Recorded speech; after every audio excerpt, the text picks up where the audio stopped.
My name is James Breslin. Tell me about yourself. I'm a pre-business major at Temple University. I originally wanted to be a sports management major, but I decided to go on the pre-business track after a change of heart late in my senior year. I'm interested in studying either marketing and or sales in the Fox School of Business. I want to look in this direction because I feel like my strengths are working and negotiating with people rather than doing math and working with numbers. I would also rather be out and about driving the different clients' locations all day rather than stuck at a desk doing paperwork.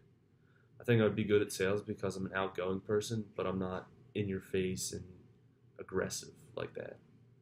I hope my career can be tied with sports because it's something I'm very passionate about, either sports or entertainment. I've been playing sports all my life, whether it's been baseball or basketball or football. I've swam, I've played tennis, I've ran track. If you can name it, I've probably done it. So I'm very passionate about sports. I know a lot about sports. So I think I'd be very good at that and it would be a good career for me. I'm specifically interested in the accessories and equipment involved with sports, such as the shoes, the cleats, the jerseys, the protective equipment, the accessories, all that. I'm very interested in that. I find that very fascinating. I'm active in two SPOs at Temple University, student professional organizations. One is the PSO, Professional Sales Organization.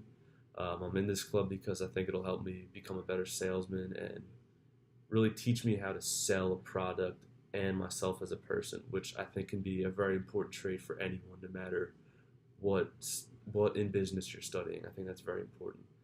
And I'm also in the sports marketing club at Temple, SMAT it's called, and I'm in this because I think it will really help me learn about sports marketing and the ins and outs of sports marketing. Tell me about a significant accomplishment in your life.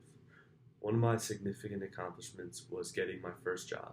I became a busser at Cantina Feliz during my junior year in high school. I was proud of myself because I filled out all the paperwork when applying for the job, including all the tax forms and all that usually only adults know, but I figured it out on my own. I'm also proud because I was never late for a shift, and if for some reason I had to reschedule a shift, I always did that on time and efficiently and never caused any problems. I'm also very proud because it taught me how to work hard and how to work with people. I think that job was very integral in my success on how well I am speaking with people and working with people today. I think that's one of my strengths. Another one of my accomplishments was getting into Temple. It was a long process, very frustrating. I applied in October. It was in my top three in October. And when I put in my application, they had trouble with my application fee. So I couldn't figure that out until about late February. So I figured that out and I sent in the application fee.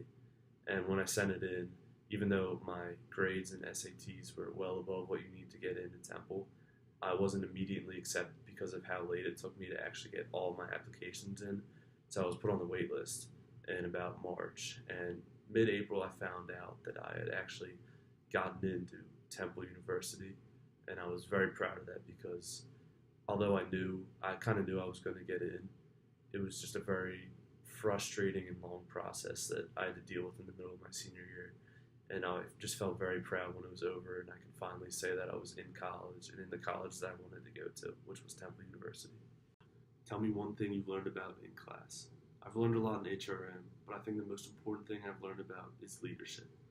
I've learned that leaders should be able to inspire and motivate their employees, whether it be intrinsically or extrinsically. They should also know their followers or employees well enough to know how to inspire them. A good example of this is Coach Herb Brooks in the movie Miracle on Ice. He inspires his goalie, and the team ends up winning the 1980 gold medal. Leaders should also have values and a vision for their team. I think they should also trust their employees to do their job and trust that they will take responsibilities for their actions. These traits have been very apparent in Apple lately. They have experienced great success, and I think part of that is from the leadership of Tim Cook.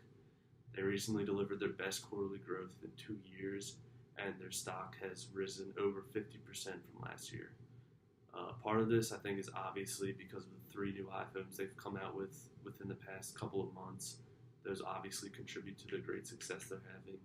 but I do believe that Tim Cook's strong leadership is playing an important role in the recent success that Apple is experiencing.